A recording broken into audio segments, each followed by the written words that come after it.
Buenas tardes.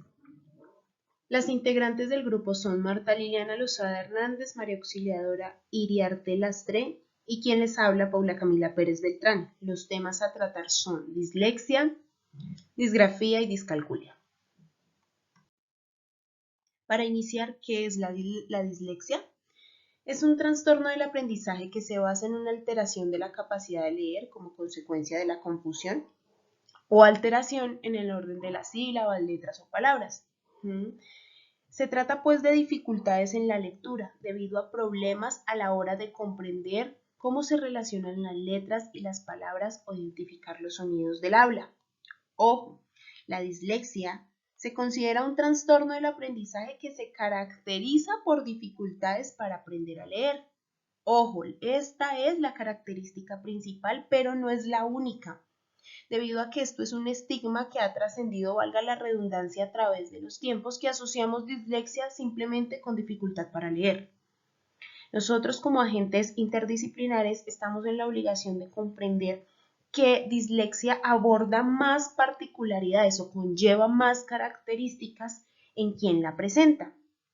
Es decir, que el funcionamiento en la dislexia, el funcionamiento es diferente, la codificación neuronal es distinta, ¿sí? Y no hay una pastilla para que se arregle el cerebro, eso es claro, como coloquialmente lo decimos, no hay una cura con exactitud, sí hay un proceso de rehabilitación y por eso necesitamos conocer o abordar un poquito más a fondo de manera general para no llegar a realizar un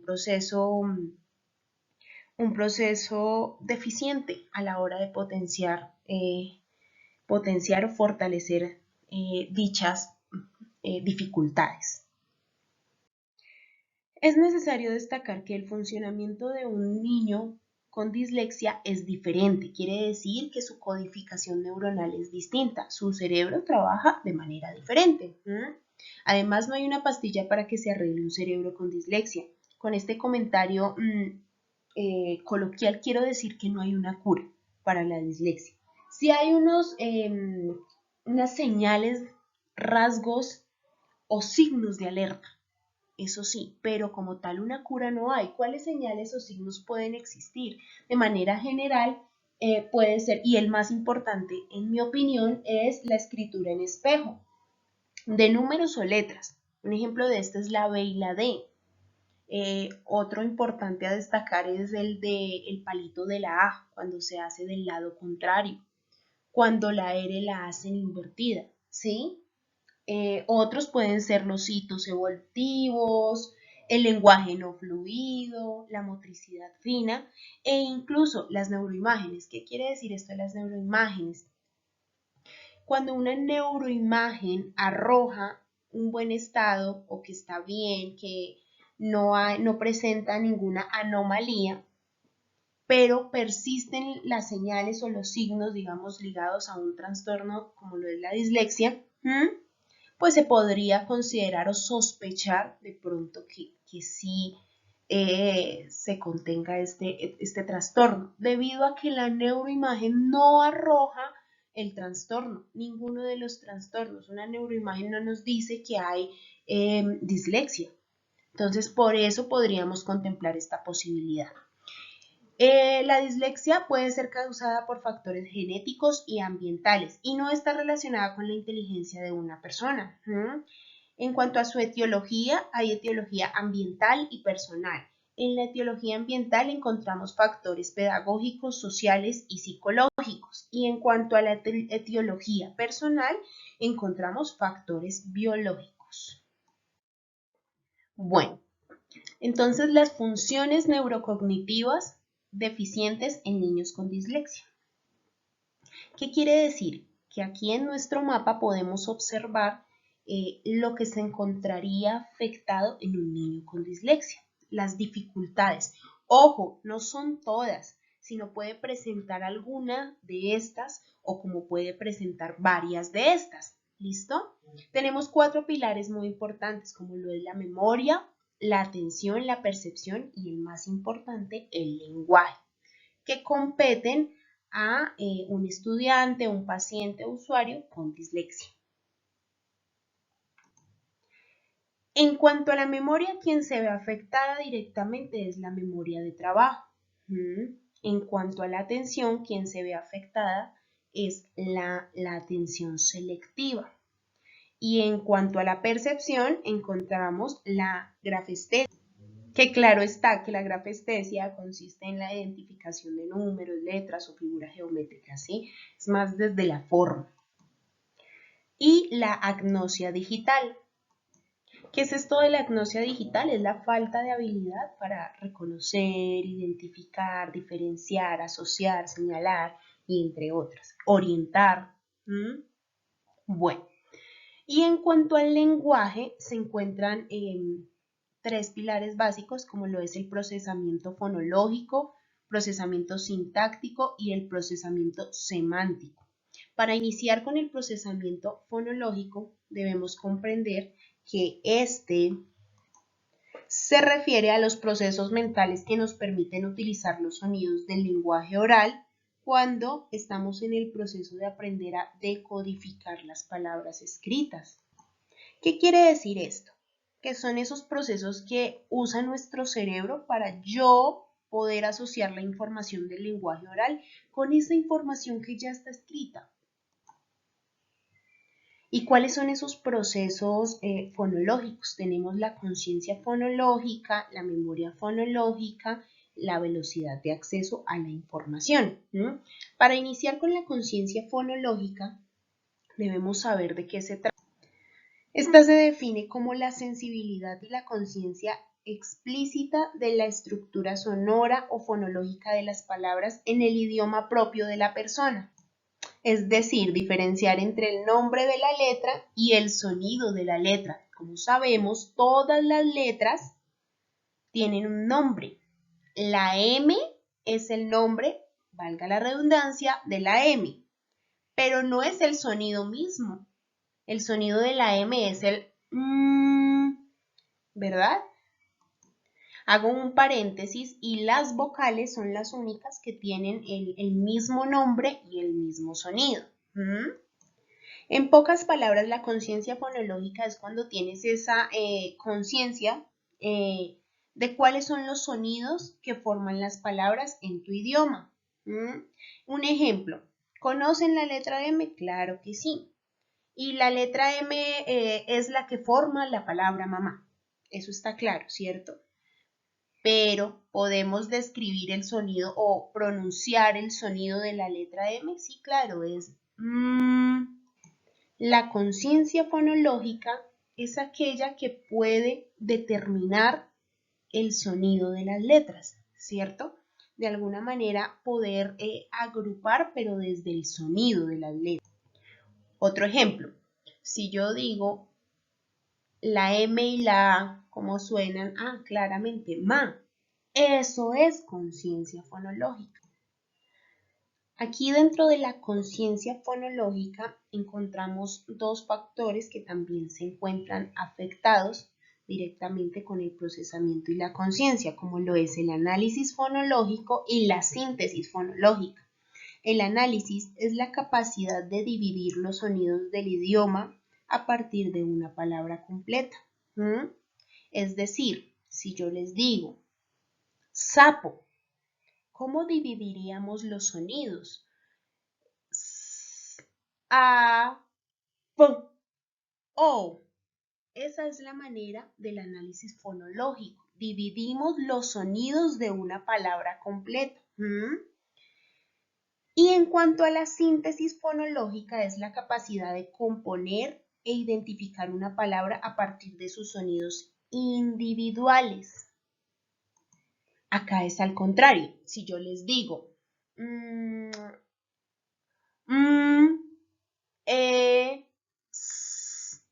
A, muy probablemente ustedes me van a responder mesa.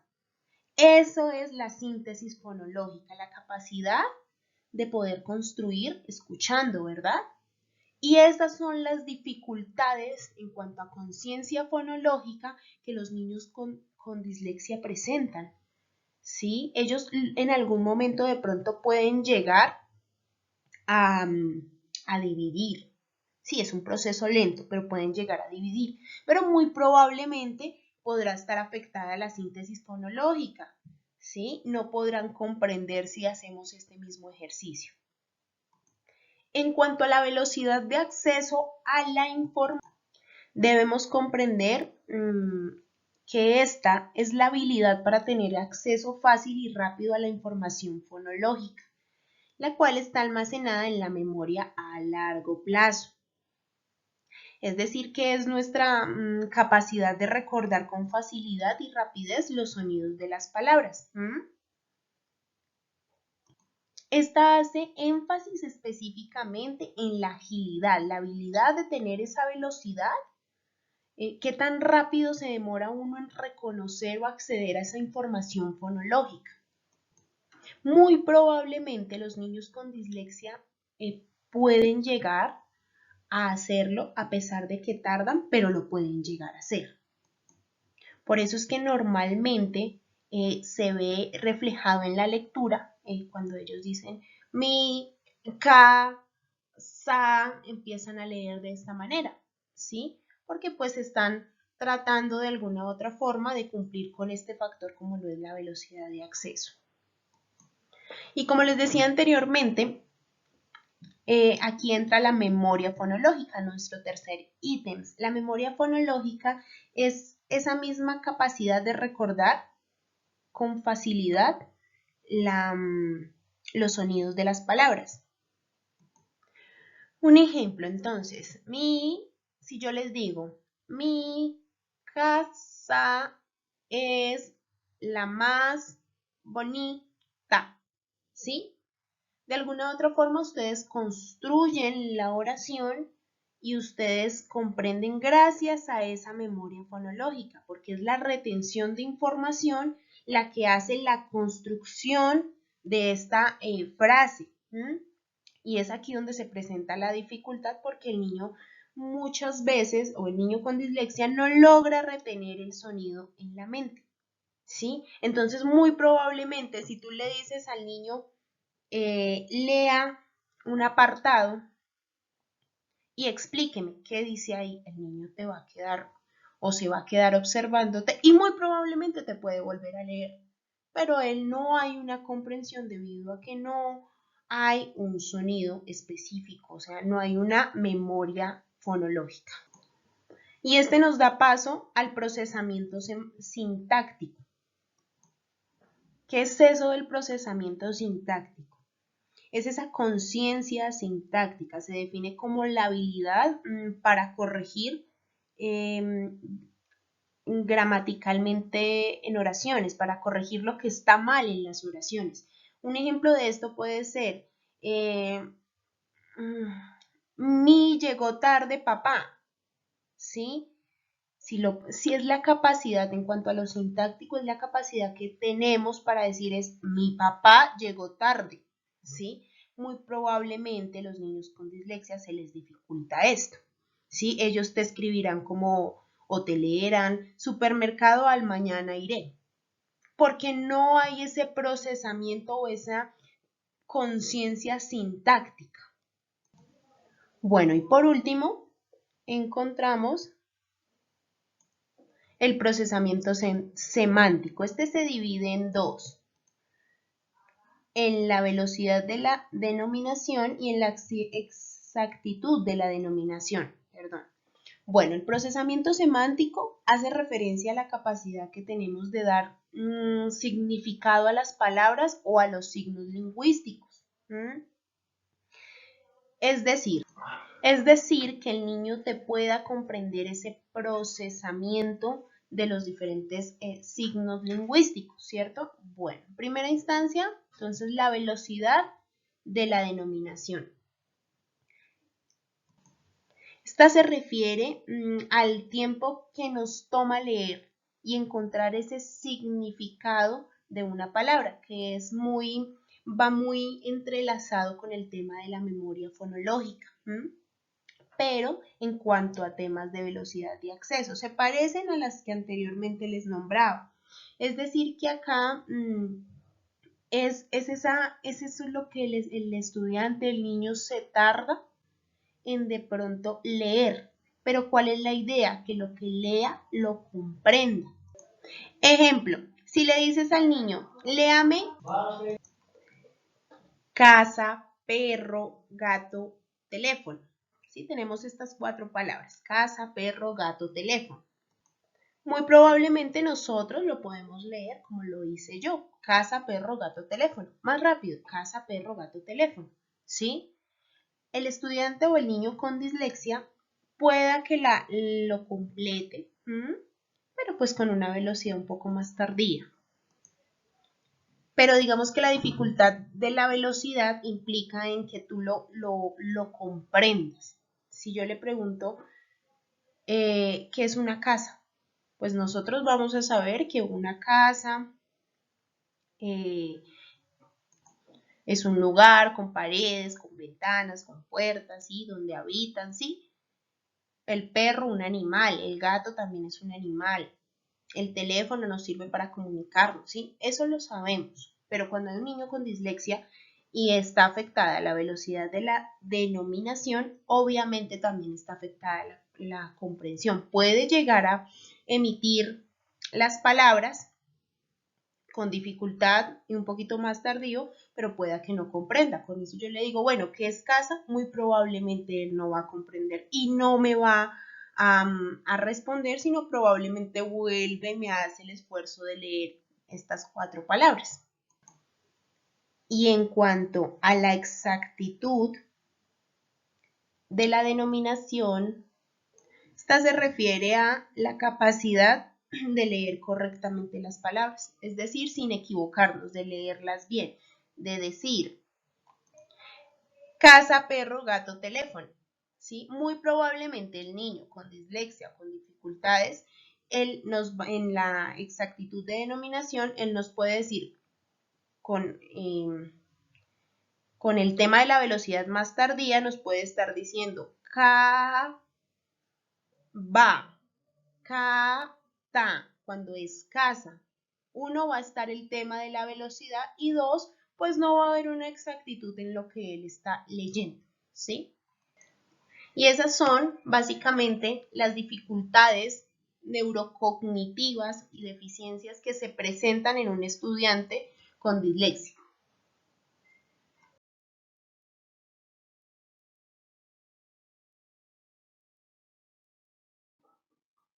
Vamos con el déficit en el procesamiento visual. Este es un déficit perceptivo visual en la dislexia evolutiva. Los déficits es uno de los déficits que más se han estado estudiando y han sido los que más tienen que ver con el sistema magnocelular de la visión. ¿Y qué es eso del sistema magnocelular?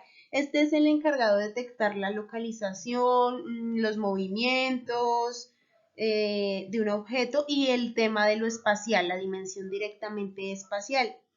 Este se encuentra o va hacia el lóbulo parietal y es una pregunta que coloquialmente decimos, ¿dónde estás? ¿Dónde estamos? Eso es lo que se encuentra afectado en este déficit, es la incapacidad para percibir movimiento y contraste en los objetos del campo visual.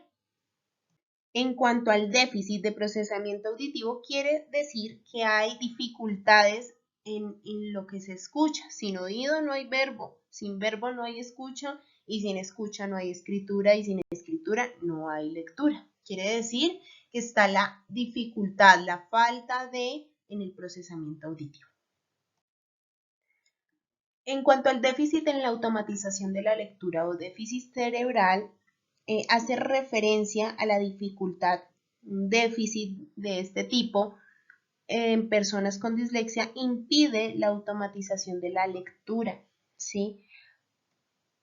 De la lectura y está relacionado con el procesamiento fonológico, lo que les hablaba anteriormente, hace parte de las dificultades en el procesamiento fonológico, es decir, en la conciencia fonológica y en la velocidad de procesamiento de información. Bueno, en cuanto al déficit sensoriomotor, nos dice que es un déficit de manera general que aborda todas las dificultades que presenta un estudiante con dislexia.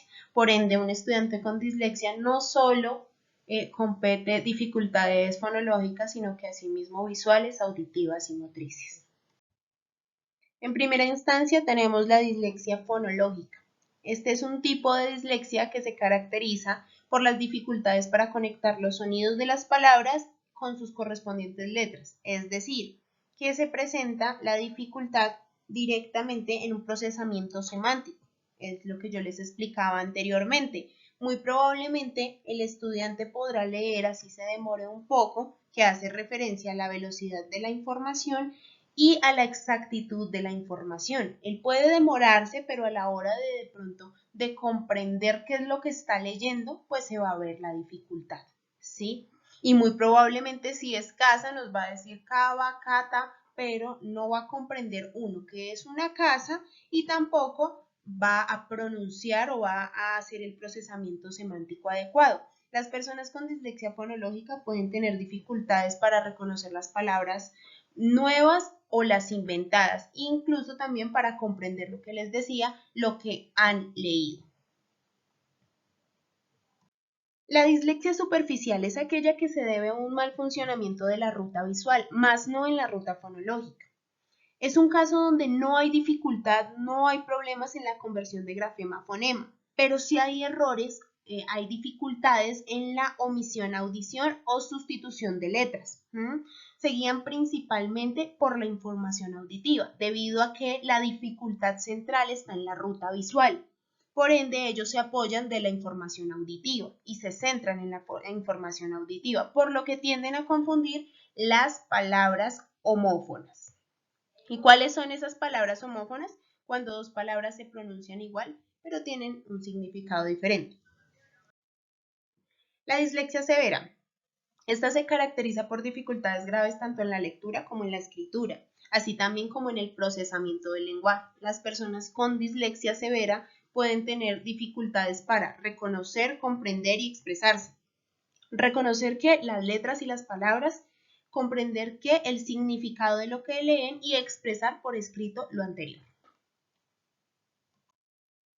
La dislexia evolutiva. Las personas con dislexia evolutiva pueden tener dificultades para leer, escribir palabras, para cometer errores en la lectura y la escritura. Además, invierten las letras y las palabras y tienen dificultades para recordar la información visual. Lo que hablábamos anteriormente, la memoria a corto plazo, que se ve en el procesamiento fonológico. Dislexia adquirida. Es aquella forma de dislexia que sí se debe a una lesión cerebral específica. En este caso, el origen de las dificultades del aprendizaje sí se debe a un traumatismo o a una lesión física en las áreas del cerebro que pues controlan las diversas habilidades y aptitudes en términos de lectura. Esta puede aparecer en niños, se puede desarrollar en adultos que de niños no habían presentado ningún problema de dislexia. Es decir, puede aparecer como puede desarrollarse.